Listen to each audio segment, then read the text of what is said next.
Hey there, folks. Welcome to our cozy nook of tales and adventures. Today, like every episode, we're unlocking the doors of imagination to explore new worlds, meet fascinating characters, and experience unique emotions. I promise to take you on an unforgettable journey through the power of words. So get comfy, grab your favorite drink, snuggle into that perfect spot, and get ready to lose yourself in a new story. Leave the outside world behind for a while and dive with me into the depths of storytelling. If you enjoy our content and want to support the channel, consider hitting the subscribe button and giving the video a thumbs up. Now, without further ado, let's dive into today's story.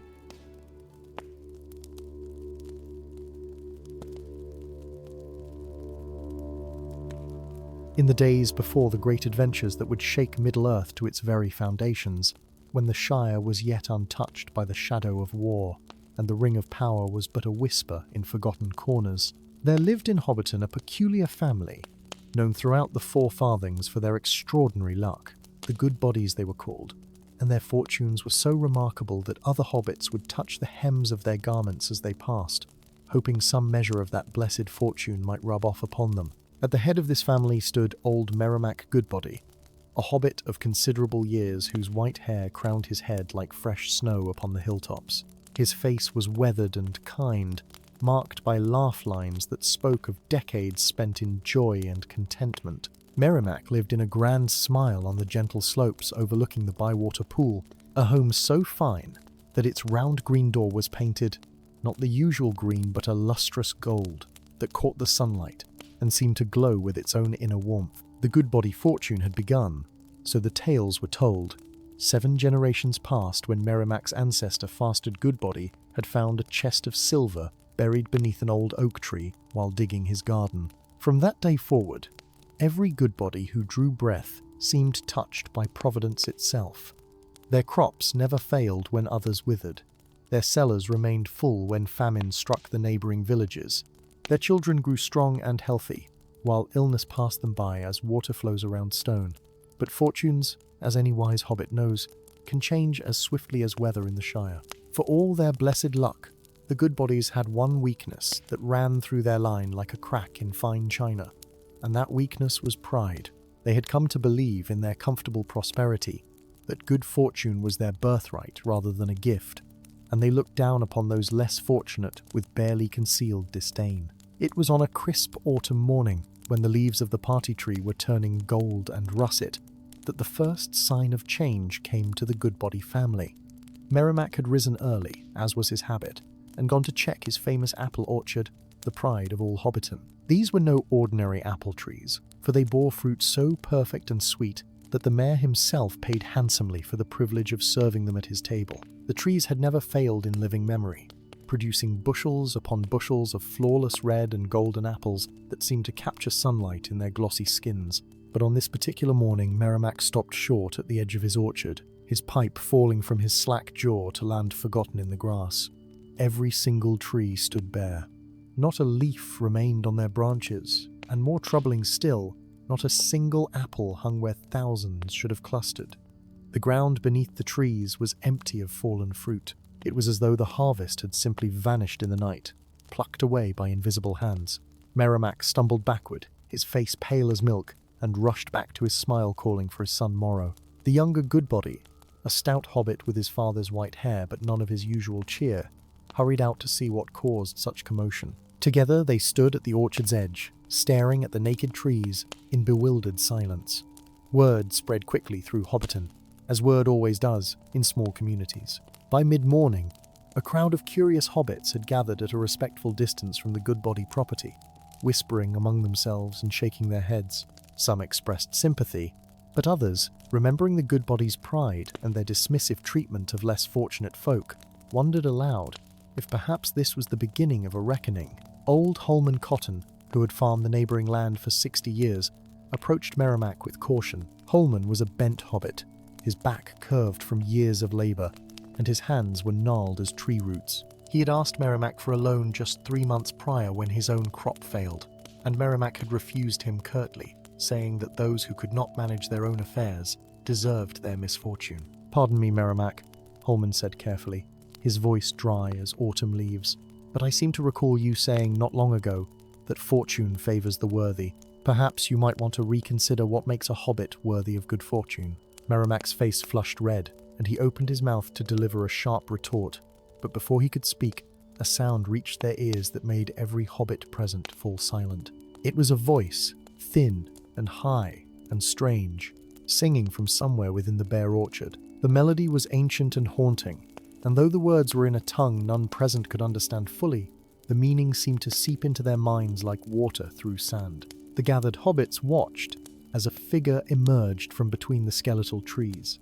It was small, even by hobbit standards, and wrapped in a cloak that seemed woven from leaves and starlight. The hood was drawn up, concealing the face, but two bright eyes gleamed from within that shadow, old as mountains and sharp as winter wind. "What manner of creature are you?" spoke Merimac, his voice trembling despite his attempt at authority. "And what have you done with my apples?" The cloaked figure laughed, a sound like wind chimes in a storm, and pushed back its hood to reveal a face neither young nor old, neither hobbit nor elf, but something else entirely. "I am called many names in many lands," the stranger said, "but you may call me the Keeper of Balances. As for your apples, Merimac Goodbody, they have gone to feed those you turned away in their hunger, to pay debts you refused to acknowledge, and to remind you that fortune is not owned but borrowed, and must be repaid with kindness and humility." The assembled hobbits drew back at the keeper's words, some making signs against ill fortune, others clutching at their waistcoats nervously. Merimac himself stood frozen, his face cycling through shades of red and white as anger warred with fear. His son Morrow stepped forward, placing himself between his father and the strange visitor, though his hands trembled visibly at his sides. "Now, see here," Morrow began, his voice cracking slightly. "We are respectable hobbits of good standing. We have done nothing to warrant such treatment. Those apples were ours by right, grown from our trees on our land." The Keeper of Balances tilted their head, studying Morrow with those ageless eyes. "By right, you say? Tell me, young Goodbody, when Widow Rumble came to your door last winter, her pantry bare and her grandchildren crying from hunger, did you not have apples aplenty stored in your cellars, and did you not turn her away with harsh words about the improvidence of the poor?" Morrow's face paled, and he could not meet the keeper's gaze. Several hobbits in the crowd murmured, remembering that cold winter day. Old Widow Rumble had trudged through snow from her small hole near Scary, hoping for charity, only to return empty-handed and weeping. The keeper continued, their voice neither cruel nor kind, but simply factual as stating the weather. "And you, Merimac Goodbody, when young Sancho Hornblower asked to glean the fallen apples from beneath your trees, fruit that would rot upon the ground if left ungathered, did you not chase him off with threats of setting dogs upon him? Did those apples not waste away to nothing while his family went without?" Merimac found his voice at last, though it came out as barely more than a whisper. "We worked for our fortune. Every Goodbody has tended these trees with care. Why should we give freely what we earned through our labor?" The keeper smiled then, though there was sadness in it. "Earned, you say? Walk with me, Merimac Goodbody, and let me show you what was truly earned." Before Merimac could protest, the keeper raised one hand, and the world seemed to shift around them. The gathered crowd gasped as the bright autumn morning dimmed and wavered, like a reflection in disturbed water. When the ripples settled, they found themselves looking not at the bare orchard, but at a scene from long ago. The colours were slightly faded, as though they viewed it through old glass, but the image was clear enough. They saw a young hobbit, barely more than a lad, digging frantically in the earth beneath an oak tree. His clothes were patched and worn, his face thin with hunger. It was Fastred Goodbody, Merimac's ancestor, the one who had found the legendary chest of silver.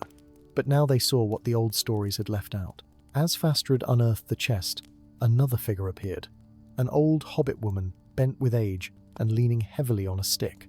"Please, young master," the old woman said in the vision, her voice faint as though reaching them across the gulf of years. "That chest belonged to my husband, rest his soul. He buried it there for safekeeping before the troubles came. I've been searching for it these 3 years since he passed." The watching hobbits saw young Fastred hesitate, his hands on the chest. For a moment it seemed he might do the right thing, but then he shook his head and spoke words that made Merimac's blood run cold. "I found it fair and square. It's mine now. You should have marked the spot better, old mother."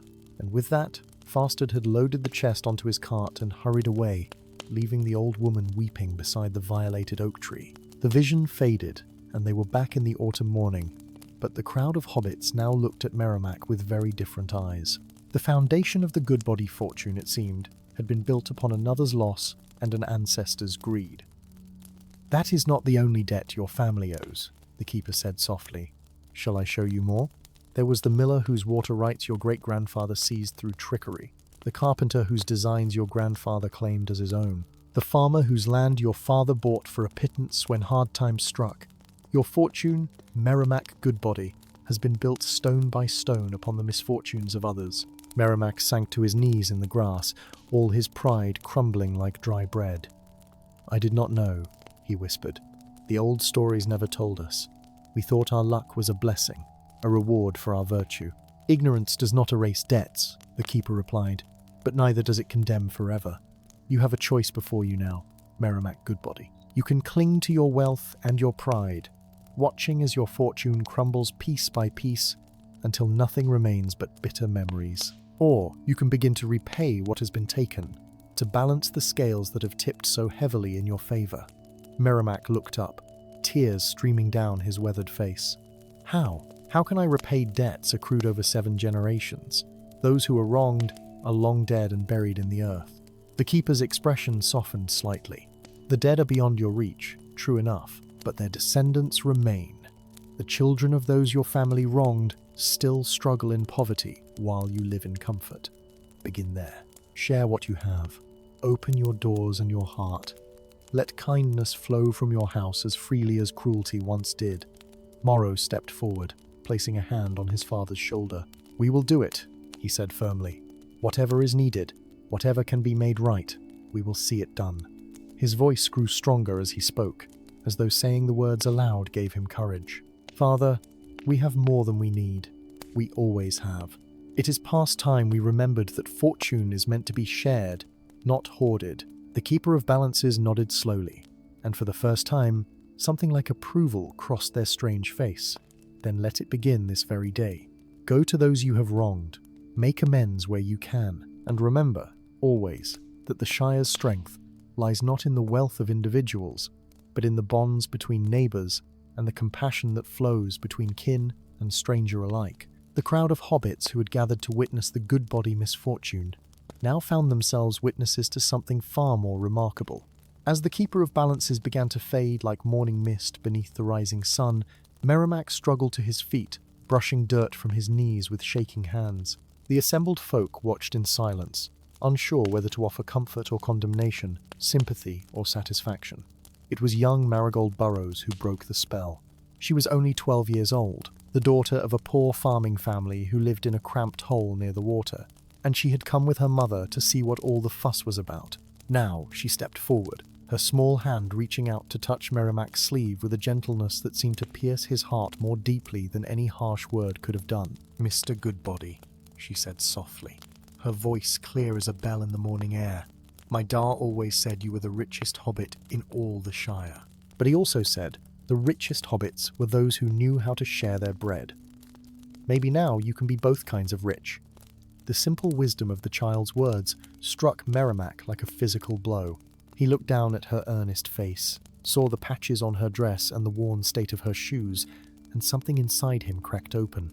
He knelt down so that his eyes were level with hers, and when he spoke, his voice was thick with emotion.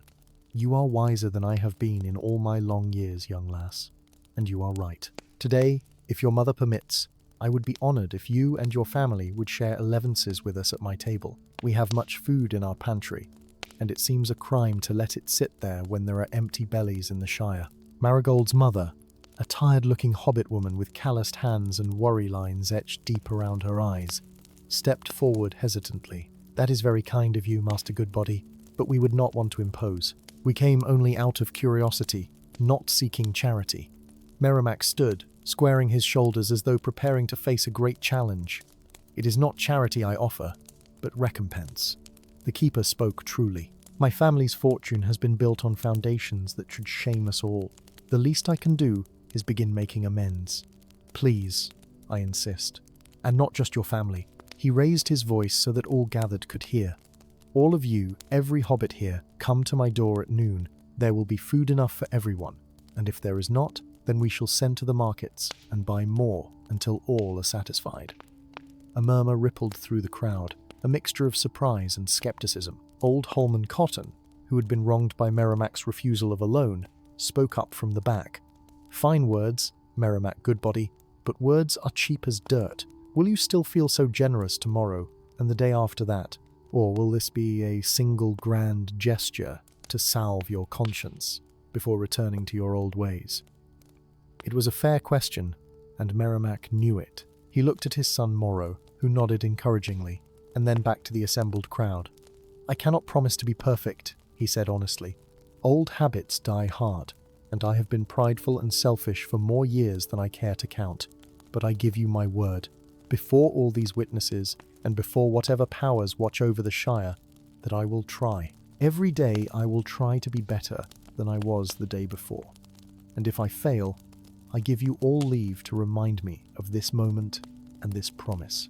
The crowd began to disperse slowly, some heading toward their own homes to spread the news, others lingering to see if Merimac would truly make good on his invitation. Morrow took his father's arm and guided him back toward their smile, and as they walked, the younger hobbit spoke quietly. "Father, if we are to do this properly, we will need help. Our pantries are well stocked, true, but to feed everyone who will come. And if we are to make this a regular practice rather than a single day's charity, we will need to organize things properly." Merimac nodded, his mind already turning to practical matters. "You are right, my son. We must be wise about this. Generosity without wisdom can do as much harm as good. We shall need to speak with the other families, those who have means. Perhaps together we can establish something more permanent. A common storehouse where those who have plenty can contribute, and those in need can take without shame." As father and son walked through the round golden door of their home, they found it suddenly seemed less grand than it had that morning. The fine furniture and expensive decorations that had once filled Merimac with pride now looked almost accusatory, each piece a reminder of wealth accumulated while others suffered want.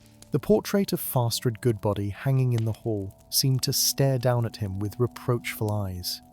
The rest of that morning passed in a flurry of activity. Merimac sent young Morrow running to the market to buy additional provisions, while he himself began hauling out food from their extensive stores. The abundance was staggering, and Merimac felt a deep shame as he realized how much they had kept for themselves, while knowing full well that others went hungry. His daughter-in-law Daisy appeared in the kitchen doorway, her apron already dusted with flour.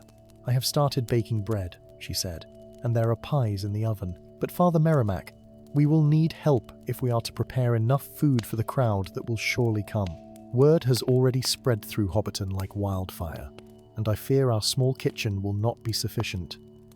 Merimac wiped his brow, suddenly aware of how much work lay ahead.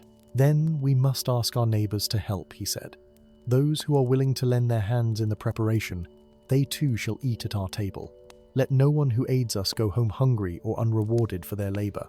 And so began the transformation of the Goodbody household. Neighbours who had once been turned away at the golden door now found themselves welcomed inside, their hands put to work chopping vegetables, stirring pots, and setting out tables in the garden. The smell of baking bread and roasting meat filled the air, and despite the sombre circumstances that had prompted this gathering, a feeling of warmth and community began to grow among the workers. By the time the noon bells rang out from the tower in Hobbiton, the scene at the Goodbody Smile had transformed into something remarkable. Tables had been set up across the lawn, stretching from the golden door all the way to the garden gate. White cloths covered the rough wooden boards, and upon them sat more food than most of the assembled hobbits had seen in one place in their entire lives. Steam rose from great platters of roasted chicken and mutton, from tureens of thick vegetable soup, from baskets of fresh bread still warm from the oven.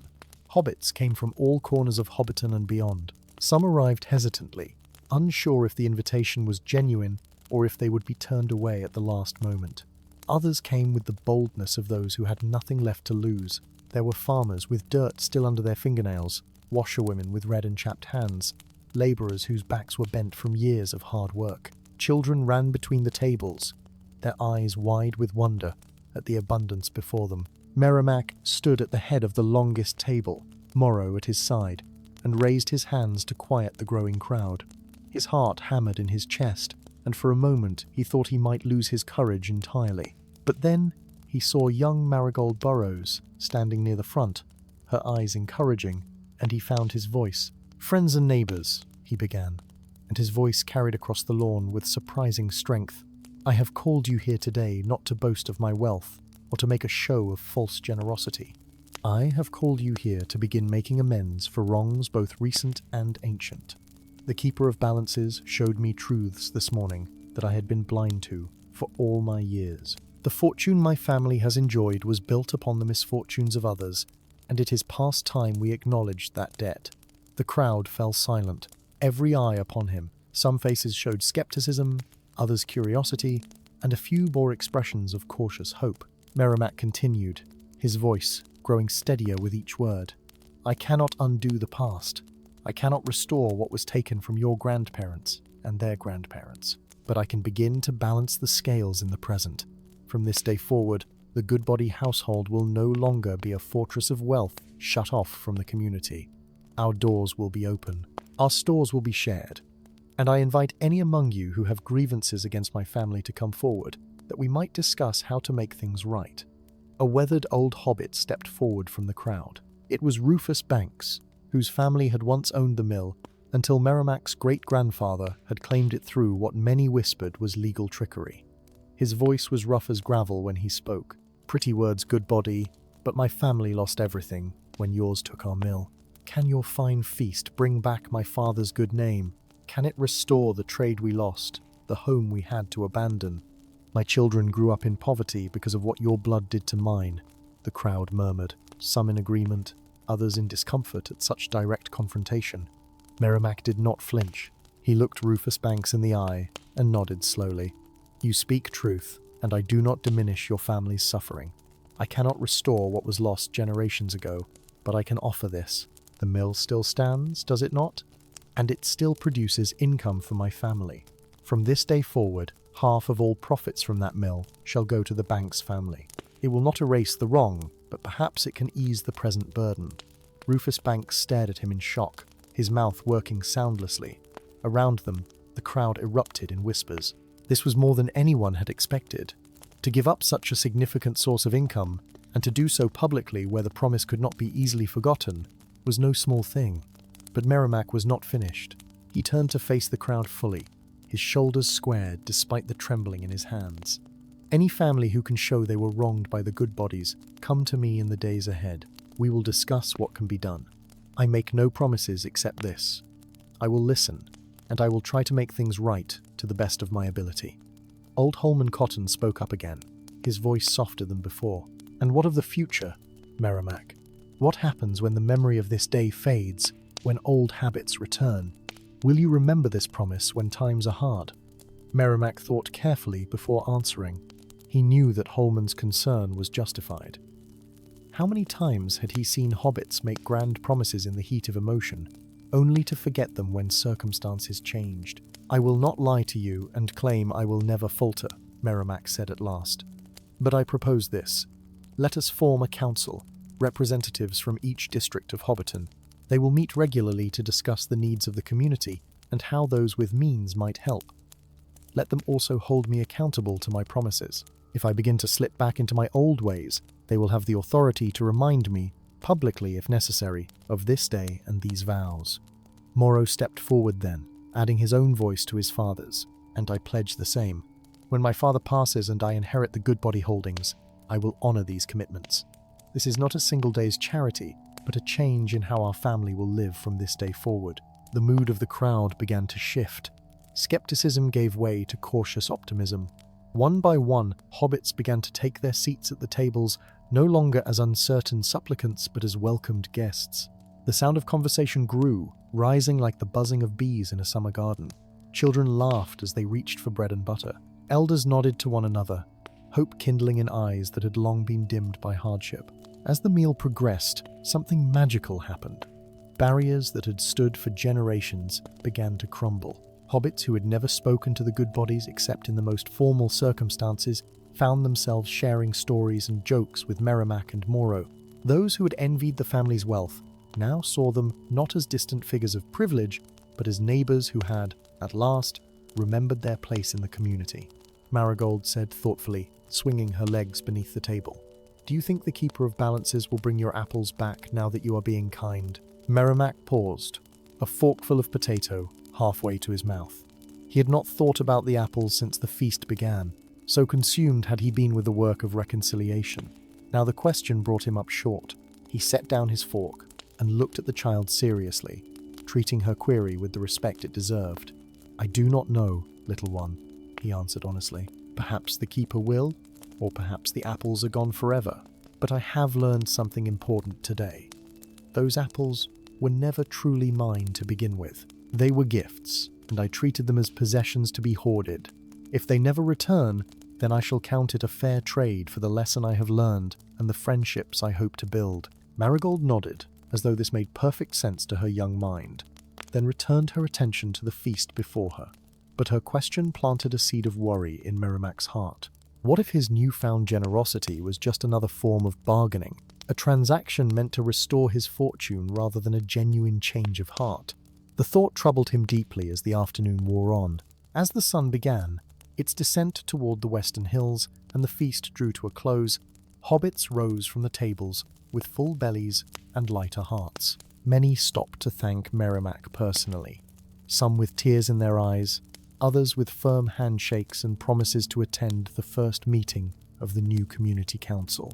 Slowly the crowd dispersed, families wandering back toward their homes through the golden afternoon light. Rufus Banks was among the last to leave. The old hobbit approached Merimac with uncertain steps, his weathered face working as though he struggled with words that did not come easily. Finally, he extended his hand, rough and calloused from years of hard labour that should not have been necessary had his family kept the mill. "I misjudged you, Merimac," Rufus said gruffly. "Or perhaps I judged you rightly as you were. But I am glad to see you becoming something better. My father would have appreciated this gesture, I think. He was not a bitter hobbit, though he had cause to be. He always said that grudges were heavy burdens to carry, and a wise hobbit put them down before they broke his back." Merimac clasped the offered hand warmly, emotion tightening his throat. "Your father was wiser than I ever gave him credit for. I am sorry, Rufus, truly and deeply sorry for what my family did to yours. The mill profits are yours by right, not by my generosity. I only return what should never have been taken." After Rufus departed, only Merimac's immediate family remained among the wreckage of the feast. Plates were stacked high, cups scattered across the tables, crumbs marking where laughter and conversation had flowed freely. Daisy surveyed the mess with a mixture of exhaustion and satisfaction. "That was well done, Father Merimac," she said softly. "Truly well done. But she will have much work ahead if we are to do this regularly. We cannot sustain such feasts every day, even with your considerable stores." Moro wrapped an arm around his wife's shoulders. "Then we shall do what we can, when we can. Perhaps not feasts like this, but smaller kindnesses. An open door for those who need a meal. Excess from our gardens, shared rather than left to rot. It need not be grand gestures every day, but steady and reliable generosity." As they spoke, something caught Merimac's eye. In the dimming light, he thought he saw movement in the orchard. He excused himself and walked toward the bare trees, his heart quickening with an emotion he could not quite name. Was it hope, fear, anticipation? When he reached the orchard's edge, he stopped short. There, standing among the skeletal branches, was the Keeper of Balances. The mysterious figure regarded him with those ageless eyes, and Merimac could not tell if they were pleased or disappointed with what they had witnessed that day. "You have done well today," the Keeper said at last, their voice like wind through autumn leaves. "Better than I dared hope when I first confronted you this morning. Many would have turned defensive, clung to their pride, refused to acknowledge their family's sins, but you faced the truth and chose the harder path." Merimac bowed his head. "I did only what was right, or at least I began to do what is right. The road ahead will be long, I think, and not always easy. There will be days when I am tempted to fall back into old patterns, to choose comfort over compassion." The Keeper nodded slowly. "That is the nature of true change. It is not accomplished in a single dramatic moment, but in 1,000 small choices made day after day. The question is not whether you will be perfect, but whether you will continue trying, even when you fail. A silence fell between them, comfortable rather than awkward. The evening breeze stirred the bare branches above them, and somewhere in the distance, a nightingale began its song. Finally, Merimac gathered his courage to ask the question that had been burning in his mind since Marigold's innocent query. Will the apples return, or is their loss permanent? The keeper smiled then, an expression that seemed to contain both amusement and approval. Look up, Merimac Goodbody. Look at your trees and tell me what you see. Merimac raised his eyes to the branches overhead, and his breath caught in his throat. There, where bare wood had stood just moments before, tiny buds were appearing. As he watched in wonder, they swelled and opened, white petals unfurling like stars blooming in fast motion. Within minutes, the entire orchard was clothed in blossoms, their sweet scent filling the air and drifting on the evening breeze. But these are not just any blossoms, the keeper said softly. These trees will now bear fruit, unlike any you have seen before. The apples that grow here will have the power to heal minor ailments and bring comfort to troubled hearts. They will grow in abundance, far more than your family alone could ever use. And so you will have plenty to share, plenty to give to those in need, plenty to remind you daily of the promises you made today. Merimac felt tears streaming down his face as he stared at the transformed orchard. It was more than he deserved, more than he had hoped for. But with the gift came a weight of responsibility that settled on his shoulders like a mantle. I will not squander this chance, he whispered. I swear it. The days that followed brought changes to Hobbiton that rippled outward like stones cast into still water. True to his word, Merimac established the community council, and hobbits from every corner of the district gathered in his parlour for the first meeting. They sat in chairs and on cushions, sipped tea from Merimac's fine china, and spoke openly about the needs they saw around them. Old barriers of class and circumstance melted away as farmer and merchant, labourer and landowner discovered common ground in their desire to see their community flourish. The healing apples, as they came to be called, ripened with impossible speed. Within a week of the blossoms appearing, the first fruits hung heavy on the branches, each one perfect and glowing, with an inner light that seemed especially bright in the twilight hours. Merimac had his first opportunity to test their powers when little Tomlin Took came down with a fever that had the local healer shaking her head with worry. The boy's mother arrived at the Goodbody door in tears, having heard whispers of the miraculous apples. Merimac himself walked to the Took household, carrying 3 of the precious fruits wrapped in a clean cloth. He sat by Tomlin's bedside as the child ate small bites of the sweet flesh, and within an hour, the fever had broken. The boy's colour returned, and by morning he was sitting up and asking for breakfast. Word of the healing spread faster than gossip at market day. Soon there was a steady stream of visitors to the Goodbody Smile, a grandmother with aching joints that prevented her from working her loom, a young hobbit with a persistent cough that would not yield to ordinary remedies, a farmer who had caught his hand in his own plough and feared the wound might fester. To each, Merimac gave freely of the healing apples, refusing payment and asking only that they pass kindness along to others when they were able. But generosity, Merimac discovered, was more complicated than he had imagined. On a grey morning 2 weeks after the feast, he found himself facing a dilemma that tested his newfound principles. A well-dressed hobbit named Lotho Sackville Baggins appeared at his door, complaining of a headache brought on by too much wine the night before.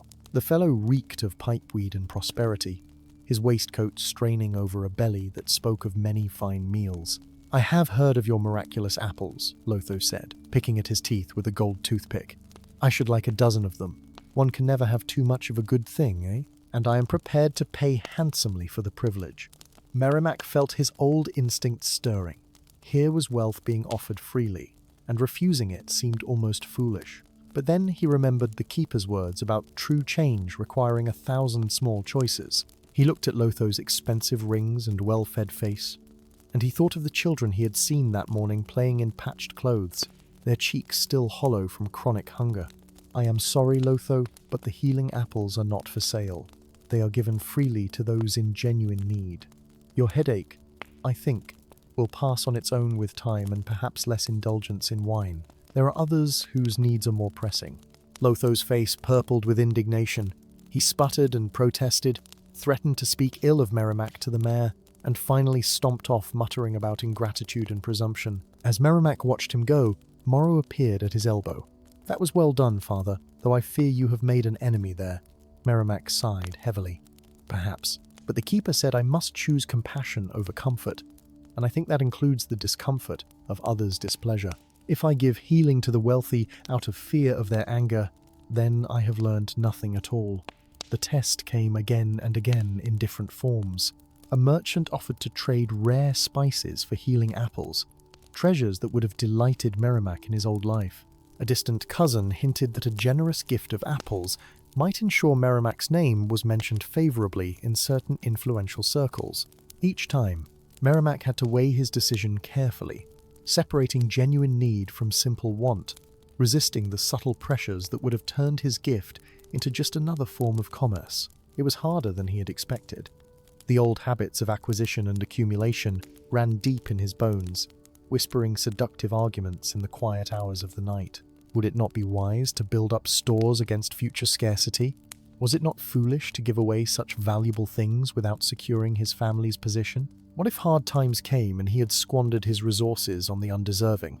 On such a night, when doubts pressed heavy on his heart, Merimac walked out into his orchard beneath the stars. The healing apples glowed softly among the leaves, like earthbound constellations. As he stood there wrestling with his fears, he became aware of a presence beside him. The Keeper of Balances had returned, silent as moonlight. "You are troubled," the Keeper observed. "The path of generosity is steeper than you imagined." Merimac nodded, grateful for someone who might understand. "I want to do right. Truly, I do. But the old voice in my head keeps asking, what if? What if I give too much? What if people take advantage? What if I end up poor myself, unable to help anyone?" The Keeper was quiet for a long moment, and when they spoke, their voice was gentle. "Those are not foolish questions, Merimac. Wisdom and generosity must walk hand in hand, or else charity becomes mere foolishness that helps no one in the end. But tell me, has your orchard failed to produce? Have the healing apples grown scarce?" Merimac looked up at the laden branches, at fruit that seemed to multiply rather than diminish no matter how much he gave away. "No, if anything, there are more now than there were at first." "Then perhaps the lesson is this. True generosity creates abundance rather than scarcity. When you give from love rather than fear, when you trust that there will be enough, the universe has a way of proving you right. But when you hoard from fear, when you squeeze your fist tight around what you have, you strangle the very prosperity you seek to protect." The words settled into Merimac's heart like seeds finding fertile soil. He thought of the community meals that had become weekly events, how neighbours now brought dishes to share so that the burden did not fall on his household alone. He thought of how the council had organised work exchanges, so that those who received help could give back through labour or skills. A web of mutual support was growing, stronger and more resilient than any individual's wealth could ever be. As autumn deepened and the leaves turned from green to gold and crimson, word of Hobbiton's transformation spread throughout the Shire. Travellers carried tales of the healing apples and the community council to distant villages. Some spoke with admiration of how neighbours who had once barely acknowledged each other now worked together for the common good. Others whispered with scepticism, certain that such idealistic arrangements could not possibly last. It was on a particularly crisp morning, when frost painted the grass silver and chimney smoke rose straight as pillars into the still air, that a delegation arrived from Michel Delving.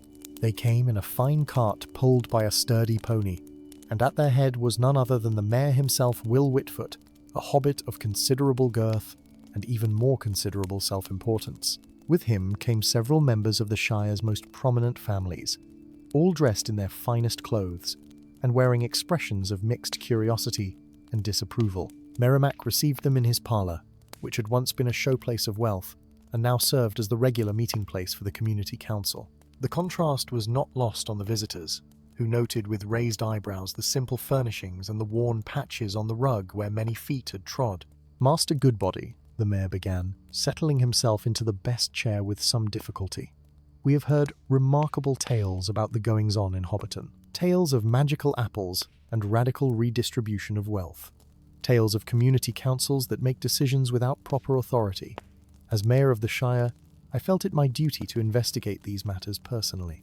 Merimac met the mayor's gaze steadily, feeling neither pride nor shame, but simply peace with the choices he had made. All that you have heard is likely true, Mayor Whitfoot. We have indeed established new ways of helping one another here. I would be happy to show you what we have accomplished. The mayor's eyes narrowed slightly. It is one thing to be charitable, Master Goodbody. It is quite another to upset the natural order of things. There are some who say your council undermines the proper hierarchy of the Shire, that you encourage the lower classes to forget their place and develop expectations beyond their station. Merimac felt a flash of his old anger at these words, but he tamped it down carefully. With respect, Mayor, I have learned that the only natural order is the one we create through our choices. For generations, the Goodbodies maintained an order that enriched us while impoverishing others. That was a choice, not a law of nature. Now we choose differently. One of the other visitors, a wealthy hobbit named Odo Proudfoot, spoke up sharply. But surely you see the danger in what you are doing. If everyone simply shares everything, where is the incentive for hard work? Why should a hobbit labor in his fields if he can simply take from those who have been more industrious? Before Merimac could answer, the door opened and several members of the community council filed in. Among them was Rufus Banks, whose mill profits had been restored, and Holman Cotton, the farmer who had once been refused a loan.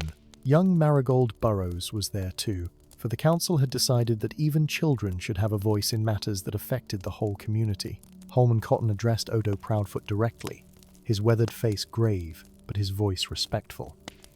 If I may answer your question, sir, I work harder now than I ever did before. Not because I fear poverty, but because I know my labor benefits my neighbors as well as myself. When I had a poor harvest 2 years ago, Merimac refused to help me, and I learned what it meant to face winter with empty stores and hungry children. Now, when I harvest well, I give freely to those facing hard times, because I remember what that desperation felt like. Rufus Banks nodded in agreement, and I can tell you that receiving what was rightfully my family's has not made me lazy or expectant. It has given me the means to rebuild, to invest in new equipment for the mill, to hire workers who themselves were struggling. The money flows back into the community rather than sitting idle in someone's treasury. The mayor shifted uncomfortably in his chair, clearly not having expected to be challenged by common hobbits. But what of these magical apples? Surely such power should be regulated, controlled by proper authority. What prevents abuse of such a resource? It was young Marigold who answered, her clear voice cutting through the tension in the room like a bell. The apples are not about power, Mr. Mayor. They are about caring for one another. Merimac could keep them all for himself, or sell them to the highest bidder, but he gives them freely to those who need healing. That is not something that needs regulation. It is simply kindness. The simple truth of the child's words seemed to deflate some of the visitors' pomposity. The mayor cleared his throat several times, looking uncertain for perhaps the first time in his political career. Even Odo Proudfoot had the grace to look slightly ashamed. Merimac seized the moment to make a suggestion that had been forming in his mind. Perhaps, Mayor Whitfoot, rather than seeing Hobbiton's changes as a threat, you might consider them as an experiment worth observing. If our community council fails, if generosity proves unsustainable, then you will have evidence to support maintaining the old ways. But if we succeed, if we prove that neighbours helping neighbours creates a stronger, healthier community, then perhaps other parts of the Shire might learn from our example. The mayor stroked his considerable chin, his political instincts clearly at work. An experiment, you say? Under observation by the mayor's office? That has a proper sound to it. It allows you to continue while giving me grounds to explain your irregularities to those who question them. It was a compromise that satisfied no one completely, which often means it was a fair solution. The visitors from Michel Delving agreed to return in a year to assess the results of Hobbiton's experiment. As they prepared to leave, Merimac offered each of them a healing apple for their journey, a gesture that left several of them looking distinctly uncomfortable. After the delegation departed, the community council members remained in Merimac's parlour. There was a moment of silence, and then Holman Cotton began to laugh, a deep belly laugh that was infectious. Soon they were all laughing, releasing the tension that had built during the confrontation. That Proudfoot fellow, Holman gasped between chuckles, asking about incentives for hard work, as though we were all lazy beggars waiting for handouts. I would wager I have worked more hours in a single week than he has in a month. But Merimac raised a hand, his expression thoughtful rather than triumphant. Do not be too harsh in your judgment of them. They see the world through the lens of their own experience, just as I once did. They have been taught that hierarchy and scarcity are natural, inevitable. It will take time and evidence to change such deeply held beliefs. The true test of Hobbiton's transformation came not from external scrutiny, but from within, and it arrived on a bitter winter morning, when snow lay thick upon the ground and the wind howled down from the north like a living thing. Merimac woke to urgent pounding on his door, and when he opened it, he found Morrow standing there with a face as pale as the snow itself. "Father, you must come quickly. There has been a fire at the community storehouse. Everything is gone." The words hit Merimac like a physical blow. The community storehouse had been established just 2 months prior, a barn on the edge of town where families contributed excess food and supplies so that anyone facing hardship could draw upon the common store without shame. It had become the heart of Hobbiton's new way of life, proof that generosity could be organized and sustained beyond individual acts of charity. Now, as Merimac rushed through the snow-covered streets, he saw smoke still rising from the ruins. A crowd had gathered, their faces showing shock and grief. The barn was nothing but blackened timbers and ash. All the carefully preserved food, the blankets collected for winter, the tools and supplies that represented months of community effort, gone. Holman Cotton stood near the ruins, soot streaking his weathered face. "It started in the night," he said hoarsely. "By the time anyone noticed, the flames had taken hold. We tried to fight it, but the fire spread too fast. It was as though it had been helped along." The implication hung heavy in the cold air. Merimac's first thought flew to Lotho Sackville Baggins, who had been refused healing apples and had departed making threats. Or perhaps one of the wealthy families who saw Hobbiton's experiment as a dangerous precedent. Anger rose in his chest, hot and familiar, the old Merimac ready to blame and condemn. But then he saw the faces around him. Families who had come to depend on the storehouse, now facing a winter that had just become immeasurably harder. Children shivering in thin coats because their warm ones had been stored in the barn after a bout of muddy play. Elderly hobbits whose medicine supplies had been kept there for safekeeping. This was not the time for anger or accusations. This was the time for the principles he had claimed to embrace. Merimac raised his voice to carry across the gathered crowd. "Friends, we have suffered a terrible loss, but we are not defeated. The storehouse was wood and stone, and those can be rebuilt. The true storehouse is in our hearts, and in our willingness to help one another. Each family, look to your own stores. Bring what you can spare to my home, and we will begin again." For a moment, no one moved. The crowd stared at him, and Merimac saw doubt in their eyes. This was the test he had not anticipated. It was easy to be generous in times of plenty, when the healing apples grew abundant and resources seemed unlimited. But now, facing scarcity and winter's teeth, would they retreat into self-preservation or hold fast to the principles they had claimed? It was Marigold Burrows who broke the spell. The young girl stepped forward, her small face set with determination. "My mam has 3 wheels of cheese in our cellar. We were saving them for hard times, but I reckon these are hard times for everyone. We will bring 2 of them." Her simple act of courage rippled through the crowd. Rufus Banks spoke up next. "The mill has flour aplenty. I will donate half our stores." And Holman Cotton, despite his own modest means, promised vegetables from his root cellar. One by one, families committed to contributing what they could, but Merimac noticed with a sinking heart that several prominent faces were absent. The Bracegirdles had not come at all, nor had Odo Proudfoot's cousins who lived in Hobbiton, and Lotho Sackville Baggins stood at the very back of the crowd, his arms crossed, and his face wearing a smirk that made Merimac's blood boil. Over the following days, contributions flowed into the Goodbody smile until the pantries and cellars were packed full once again. But the generosity was not universal. The wealthy families of Hobbiton, those who could most afford to give, offered little or nothing.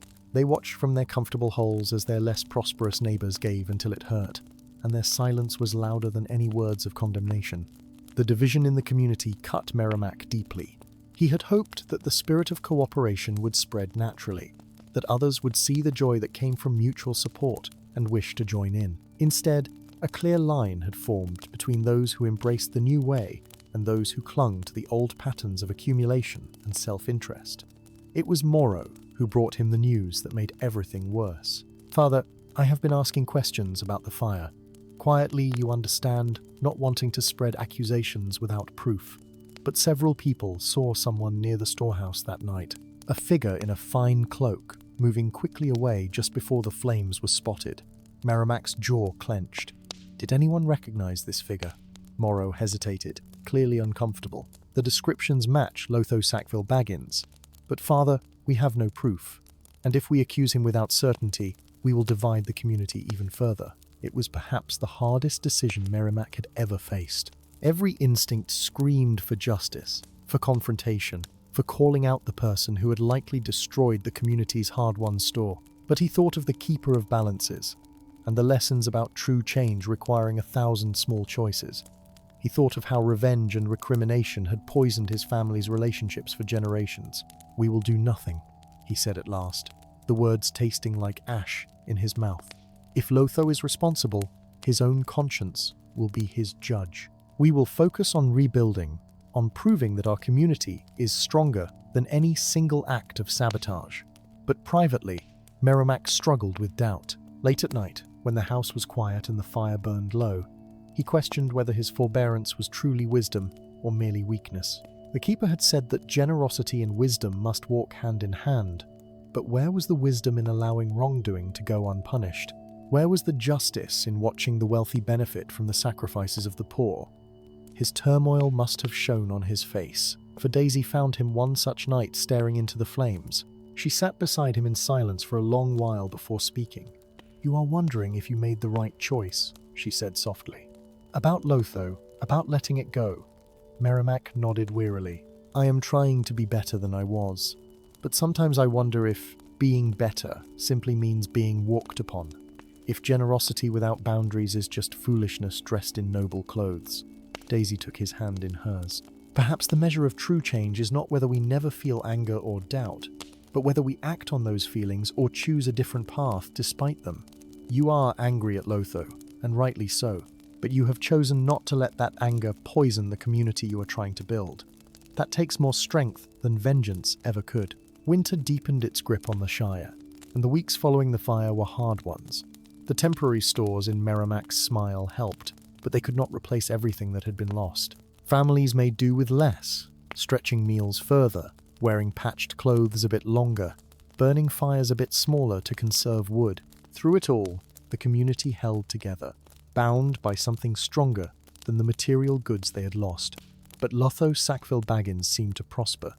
His home grew grander, his meals more lavish, and his waistcoat buttons strained ever tighter across his growing belly. He made a show of his wealth, hosting elaborate parties that lasted until dawn, the sounds of revelry drifting across the snow-covered hills to hobbits who shivered in their beds. Some whispered that he was flaunting his good fortune as proof that the old ways were superior. Others said he was trying to drown his conscience in wine and rich food. Merimac tried to ignore the displays, focusing instead on the quiet strength of his community. The council continued to meet, families continued to share what they could, and slowly the collective stores began to rebuild. Plans were drawn for a new storehouse, one that would be built of stone rather than wood, with better protections against fire. The work would begin in spring when the ground thawed. Then, on the longest night of winter, when darkness held sway for nearly 16 hours and the cold cut to the bone, a commotion arose in Hobbiton. Merimac was roused from sleep by desperate pounding on his door. When he opened it, he found a young hobbit he barely recognized, one of Lotho's servants, her face streaked with tears. "Please, Master Goodbody, you must come. It is Master Lotho. He has fallen gravely ill, and none of our remedies help. He burns with fever and cannot keep down food or water. The healer says there is nothing more she can do."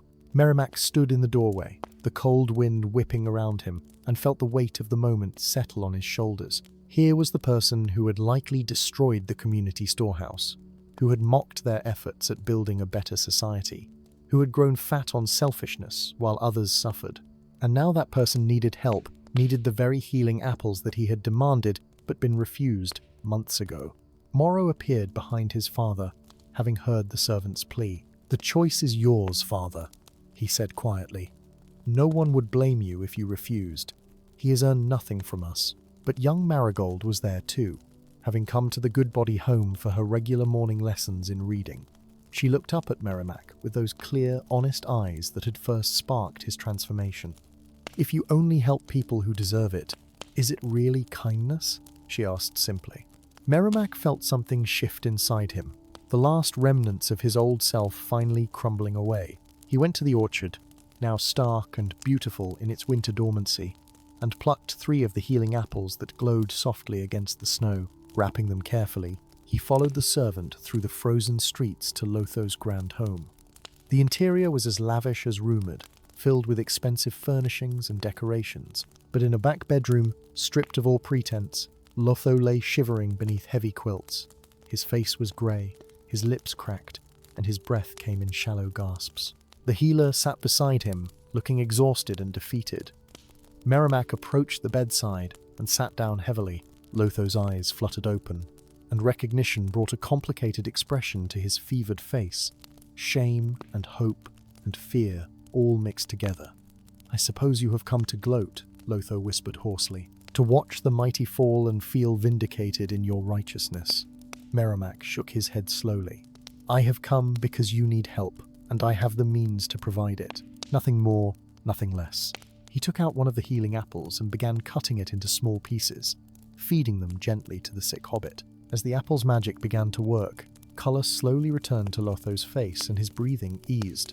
The healer watched in amazement as the fever broke and the patient's eyes cleared. Within an hour, Lotho was sitting up, weak but clearly on the path to recovery. "Why?" Lotho asked at last, his voice barely audible. "After what I did, after how I treated you in your community, why would you help me?" Merimac was quiet for a long moment, searching for the truth in his own heart. "Because I have learned that kindness is not a transaction to be calculated. It is a way of being in the world. If I only help those I deem worthy, then I have learned nothing from the Keeper of Balances. I am no judge of who deserves mercy. I can only choose to give it when I am able." Tears began rolling down Lotho's cheeks, cutting tracks through the grime of illness. "It was me," he confessed. "The fire at the storehouse. I was angry, jealous of what you had built. I thought, if I destroyed it, you would all see the foolishness of your ways and return to normal. But watching you rebuild, seeing the community come together even stronger, I realized that the only fool was me." Merimac felt no triumph at the confession, only a deep sadness for the pain that pride and fear could cause. "We know," he said simply. "We have known for some time." Lotho's eyes widened. "And yet you still came? Still helped me?" "Yes, because that is what community means. Not just helping those who help you, but extending compassion even to those who have harmed you. Not because they deserve it, but because it is the right thing to do." In the days that followed, Lotho's recovery was swift. But the change in him was even more dramatic than the healing of his body. He came to Merimac privately and offered restitution for the destroyed storehouse, opening his considerable wealth to the community he had tried to undermine. More importantly, he began to attend the council meetings, at first sitting silent and ashamed in the back, but gradually contributing his thoughts and resources. The other wealthy families of Hobbiton, seeing Lotho's transformation, began to reconsider their own positions. If someone as proud and stubborn as Lotho Sackville Baggins could change, could admit fault and seek to make amends, perhaps there was something to this new way after all. One by one, they began to open their doors and their storehouses, adding their strength to the community's efforts. By the time spring arrived, melting the snow and bringing new life to the Shire, Hobbiton had been transformed beyond recognition. The new stone storehouse stood solid and secure, stocked by contributions from every family regardless of means. The healing orchard bloomed more abundantly than ever, and Merimac trained others in the proper care of the magical trees, so that the gift would not depend on a single person. When the mayor's delegation returned to Hobbiton exactly 1 year after their first visit, they found a community so changed they scarcely recognized it. The streets that had once been divided between prosperous and struggling now bustled with hobbits of all stations working side by side. The new stone storehouse stood as a testament to collective effort.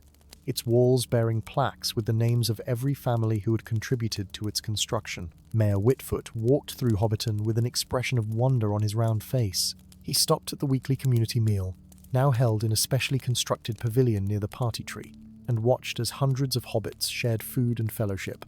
Wealthy merchants sat beside day labourers.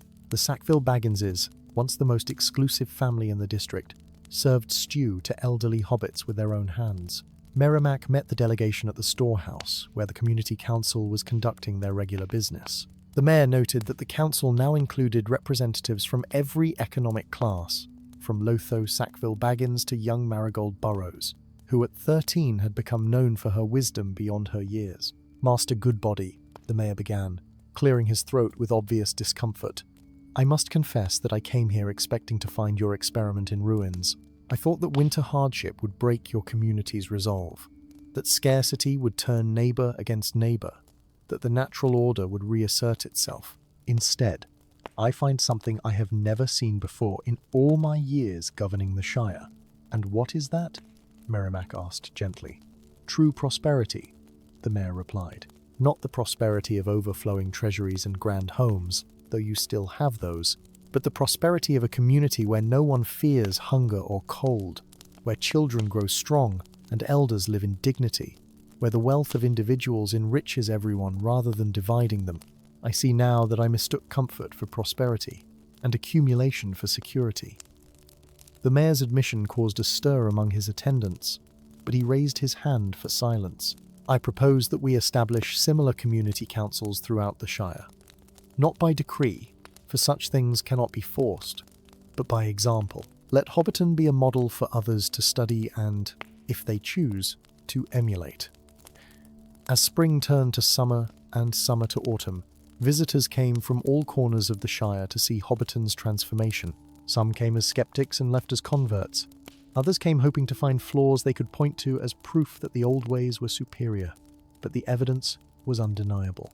Hobbiton thrived in ways that went beyond mere material success. There was a lightness in the air, a sense of security and belonging that even the doubters could not deny. On the first anniversary of the day, the Keeper of Balances had appeared in his orchard. Merimac walked among the trees as evening fell. The healing apples glowed softly in the twilight, more abundant than ever. He had just finished distributing the day's harvest to those in need, and his heart was full of a contentment he had never known in all his years of wealth and isolation. The keeper appeared beside him without sound or warning, as though materializing from the evening mist itself. Merimac was not startled. He had been expecting this visit, sensing somehow that this day would bring their paths together once more. You have done well, Merimac Goodbody, the keeper said, their ageless eyes reflecting the glow of the apples. Better than I dared hope when I first took your harvest. You faced every test, made hard choices, extended compassion even to those who harmed you. You have learned that true wealth lies not in what we possess, but in what we share. Merimac nodded slowly. I almost failed so many times. There were moments when I wanted to return to the old ways, when generosity felt like too high a price to pay. But you did not fail, the keeper replied. And that is what matters. You chose the harder path again and again, until it became the easier path, until kindness became your nature rather than your struggle. Tell me, do you miss your old life? The pride, the certainty, the walls that separated you from your neighbor's struggles? Merimac considered the question carefully. I miss the simplicity of it, he admitted.